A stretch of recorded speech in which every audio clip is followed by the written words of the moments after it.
সম্প্রতি Donald Trump তার একটি এক্স পোস্টে লিখে আনকন্ডিশনাল সারেন্ডার অর্থাৎ নিঃশর্ত আত্মসমর্পণ।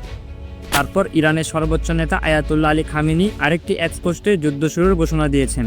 তিনি ঘোষণা করেছেন মহান হায়দার নামে যুদ্ধ শুরু হলো। হায়দার নামটি দিয়ে হযরত আলী রাদিয়াল্লাহু তাআলা আনহুকে বোঝানো হয়। তিনি হযরত মুহাম্মদ সাল্লাল্লাহু আলাইহি ওয়াসাল্লামের গভীর স্নেহে বড় হয়েছেন। মাযহাব কেন্দ্রিক ধারণা অনুসারে শিয়া মুসলমানরা আলী রাদিয়াল্লাহু তাআলা আনহুকে প্রথম ইমাম এবং নবী মুহাম্মদ সাল্লাল্লাহু আলাইহি ওয়াসাল্লামের বৈধ উত্তরসূরি হিসেবে বিবেচনা করে। পোস্টে আলী খামেনি লিখেছেন, আলী তার জুলফিকার নিয়ে খায়বারে ফিরে এসেছেন। জুলফিকার হলো আলী রাদিয়াল্লাহু তাআলা আনহুয়ের তরবারির নাম, যেটি হযরত মুহাম্মদ সাল্লাল্লাহু আলাইহি ওয়াসাল্লাম তাকে দিয়েছিলেন।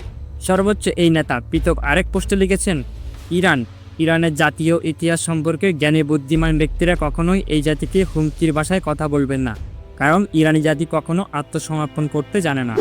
তিনি বলেন, ইসরায়েল হামলায় যুক্তরাষ্ট্র জড়িয়ে পড়তে পারে, আর আমেরিকানদের জানা উচিত ইরানে যদি মার্কিন সেনারা হস্তক্ষেপ করে তাহলে তার ফল হবে অনেক বড় ক্ষতি, যা কখনোই পূরণ করতে পারবে না।